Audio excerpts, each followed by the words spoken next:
береговая линия выглядит так, как будто мы подходим к морю. Потому что противоположный берег, ну, практически не видно. Может быть, особо зрячие там увидят какую-то такую мутную полоску, и то трудно определить, берег это или вода. Так что это Белое озеро, ну, прям настоящее такое море, прям в центре России.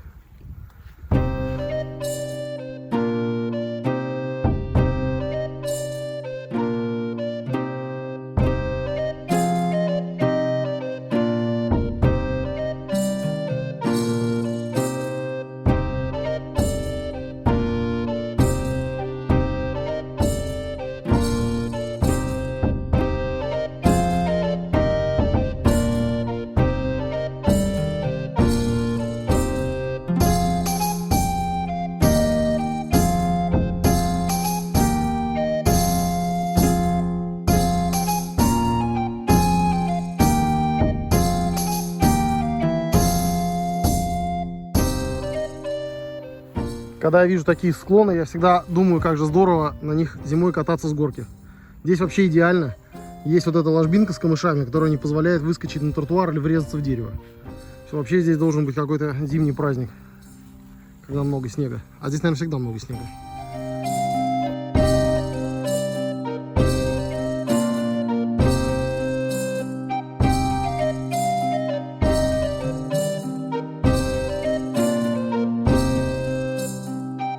Белозерск – город на западе Вологодской области.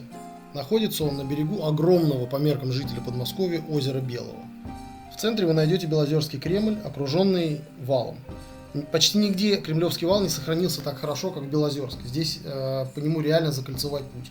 Можно обойти весь Кремль вокруг. Внутри Кремля находится вполне себе приличный и интересный этнографический музей. Правда, его посещение займет у вас 15 минут и не более. За пределами Кремля в городе вы найдете еще пару церквей, одна из которых будет деревянной. И на этом исторические достопримечательности Белозерска, в общем-то, закончатся. Правда, как я сказал в начале, есть одна природная. Это, собственно, Белое озеро, которое с берега выглядит, ну, как натуральное море, при этом имеет вполне классный песчаный пляж.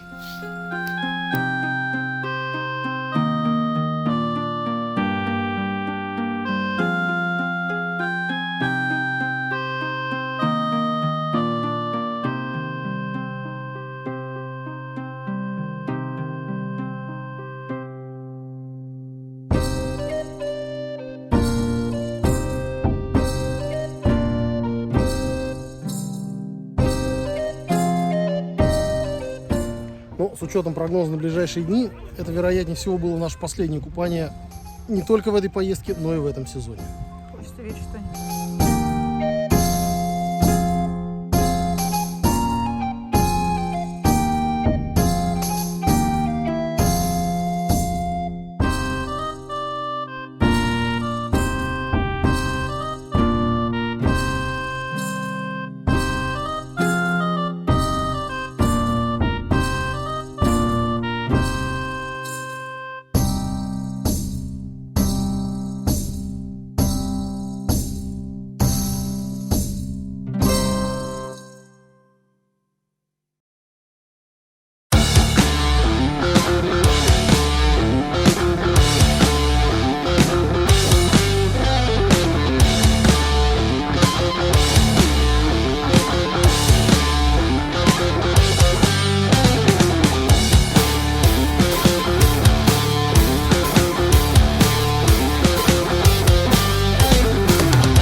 По этой чудесной гравийной дороге, которая у нас длилась 10 километров последней, мы доехали до парома.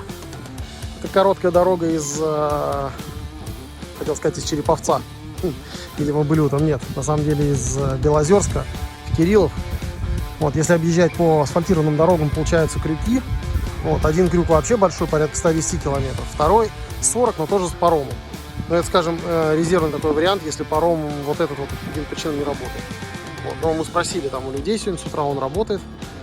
И эта срезка нам позволит приехать в Кириллов уже через 20 километров. Правда, следующие 20, которые за паромом, это тоже грунтовка, такая отсыпанная гравийка пыльная. Так что дожидаемся парома и переправляемся. Кстати, он бесплатный. То есть это такой здесь социальный транспортный объект, финансируемый местным муниципалитетом.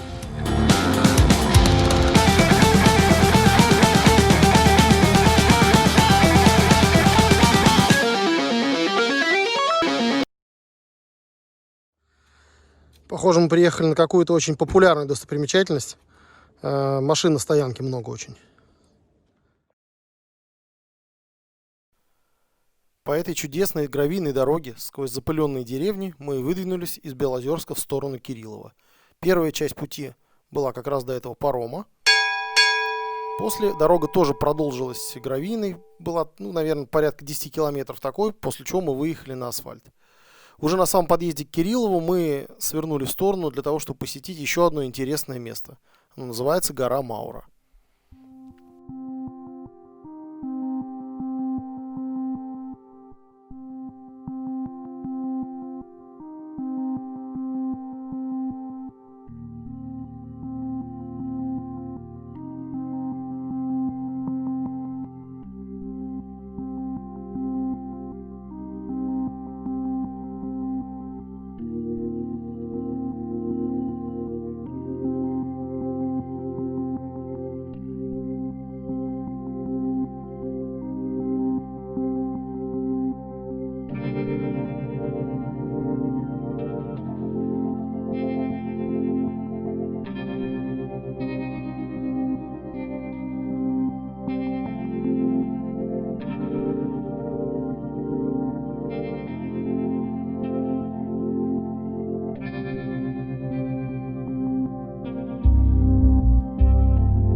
Гора Маура находится на самом подъезде к городу Кириллов. От общественной парковки мы дошли до верху, где должны были увидеть вот такой вот вид. Вида, правда, этого мы не нашли. То ли потому, что до объекта обзора далеко, это Кирилло-Белозерский монастырь, до которого 5 километров, то ли потому, что деревья и травы к концу лета уже выросли достаточно высоко и обзор скрывали. Тем не менее, место это очень красивое. Вокруг леса, поля, среднерусская природа. Если едете в сторону Кириллова, обязательно посетите. Ну, пошли.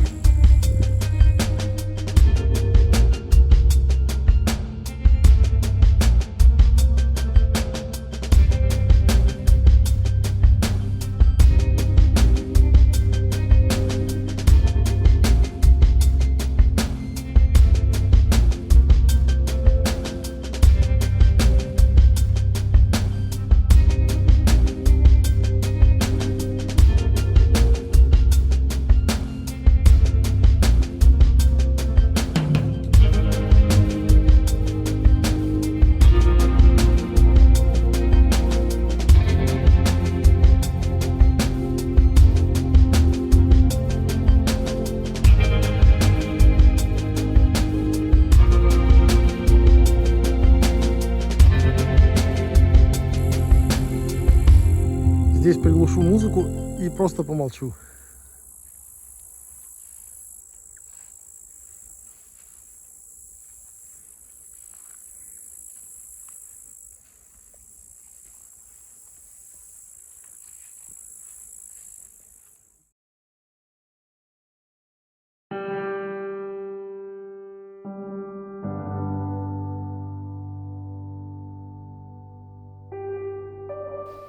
Тем же вечером мы доехали до Кирилло-Белозерского монастыря. Кирилло-Белозерский монастырь – это наилучший из старых Кремлей, в смысле сохранности, который я видел когда-либо в жизни. У него в отличном состоянии стены. Очень хорошо отреставрированы внутренние строения, такие как кельи и храмы. Данный монастырь находится в целой сети монашеских обителей. Вокруг него Ферапонтов, Горецкий Воскресенский монастырь и Нило-Сорская пустынь. Все это находится на небольшом расстоянии, от 5 до 15 километров от Кирилло-Белозерского монастыря. Поэтому для любителей подобных мест это настоящая Мекка. Туда нужно приехать и за несколько дней посетить все эти значимые места.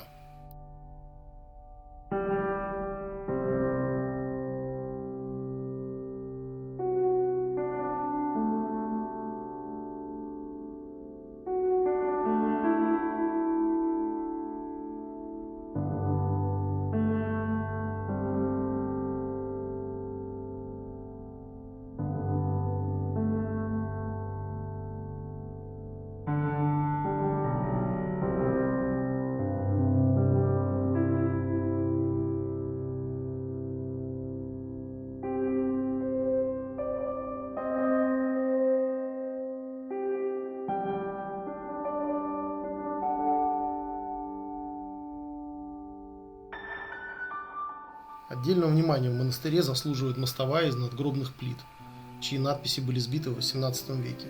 Путешественником Константином Матвеевичем Бороздиным, посетившим Кирилло-Белозерский монастырь в 1809 году, эта ситуация описана так. Посещая монастырь, он обратил внимание, что мостовая устлана надгробными плитами. Внимательно изучив записи, он увидел, что часть из них принадлежит к известным родам.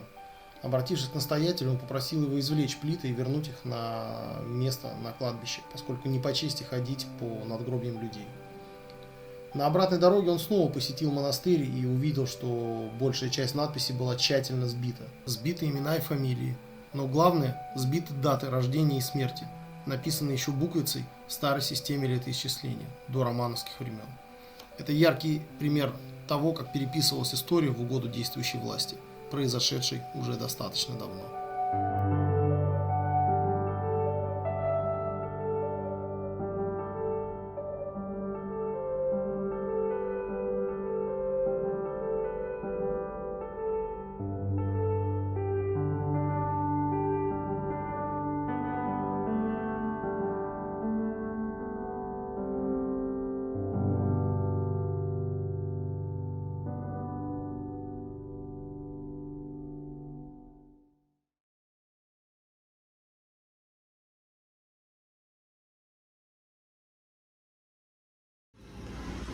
Сейчас идет у нас уже 4-й день, мы все еще пока едем на той воде, которую взяли из дома. Вот, но у нас она потихоньку заканчивается, и сейчас вот мы впервые в жизни воспользуемся вот этим городским гаджетом по раздаче воды. В регионах такие есть. 3 рубля за литр, вот чистая вода, которую еще и проозонировать можно. Сейчас будем экспериментировать. Работает, разливает. Вот за 30 рублей пополнили все запасы. С полными баками воды выдвигаемся дальше.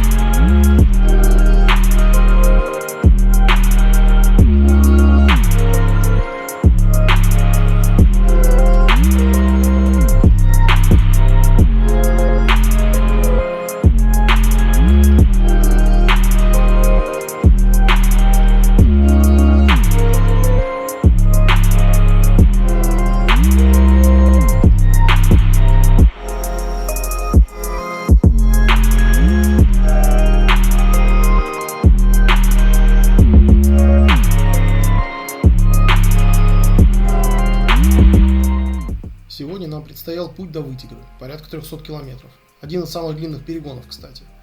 Утром по пути мы заехали в Ферапонтовский монастырь, который является наследием ЮНЕСКО. Для меня так и осталось загадкой, почему он является, а Кирилло-Белозерский нет. Ведь масштаб сооружений, масштаб строений и качество сохранившейся инфраструктуры несоизмеримы. Кирилло-Белозерский монастырь – это настоящая жемчужина, даже тем, кто не увлекается, в общем-то, подобной темой, она будет интересна.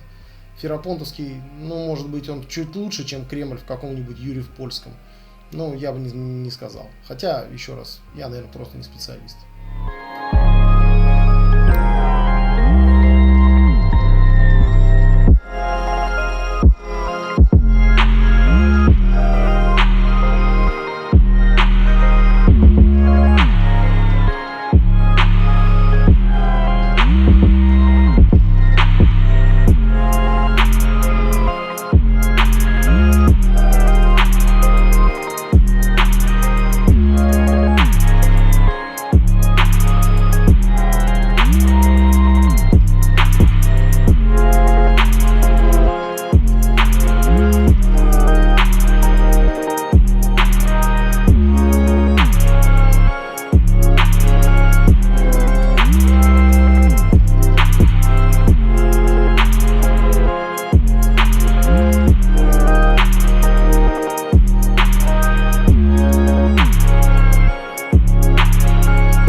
бортует внезапно какая-то туча, которая на радаре не выглядела очень страшной, начала заливать нас просто адским ливнем.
Собственно, остановку в Вытегре мы сделали ради подводной лодки.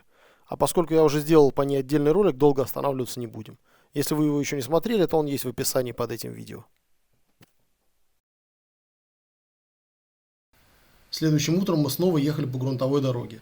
Именно там мы преодолели первую 1000 километров нашей поездки. И эта дорога стоила того, ведь она привела нас в по-настоящему фантастическое место.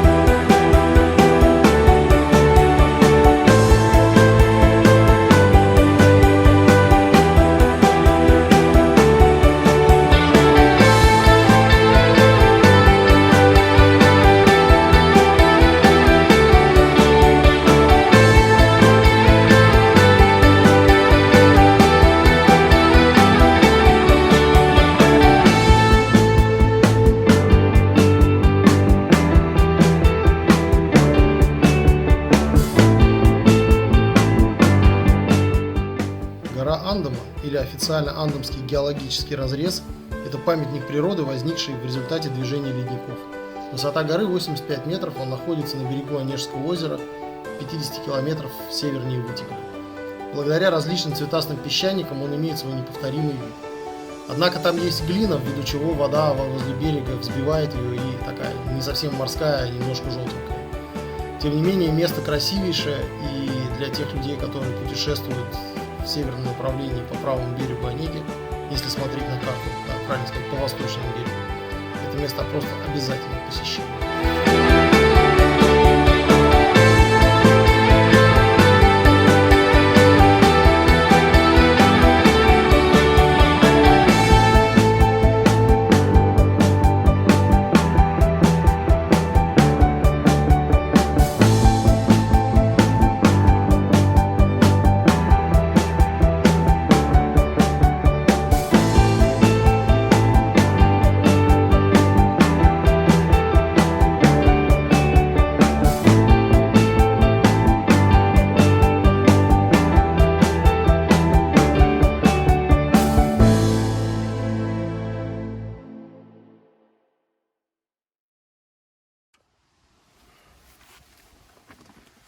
Вообще казалось, что в Карелии найти место для вот такого обеда будет очень легко.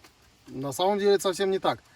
Дорога ограничена железными отбойниками, много где болотина по краям и просто не съедешь. Реально мы этот съезд искали, ну, километров, наверное, 40. Ну, мы нашли, и вот наша награда, наконец-то, 2:30 можно пообедать нашими запасами. Бон аппетит!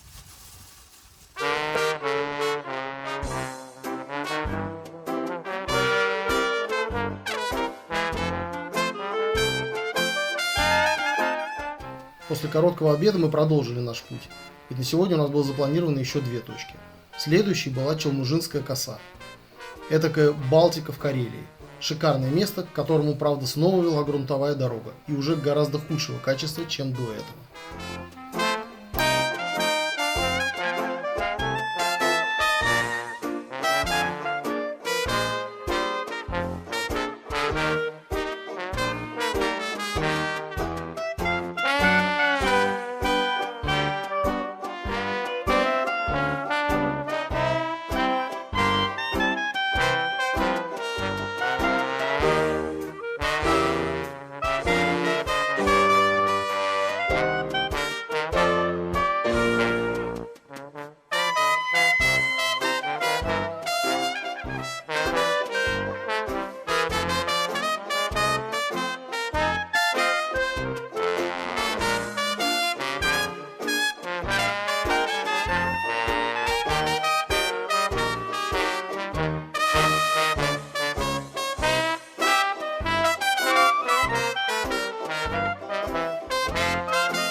Карельский лес, который можно назвать Балтийским, потому что это очень похоже на местность, например, в Юрмале, или в Лиепае, или в Паланге, когда вот там у нас большой водоем, правда в данном случае это не море, а озеро.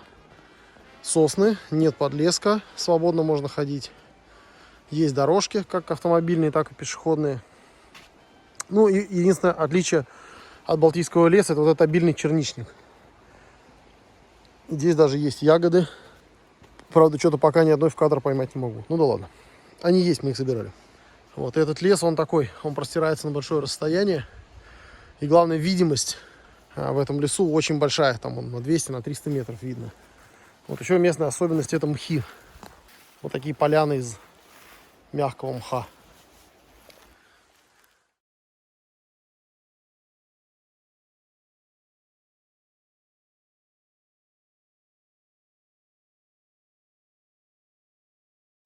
Каким-то образом народ туристирует по России с французскими номерами. Либо до карантина заехали, либо как-то нелегально просочились.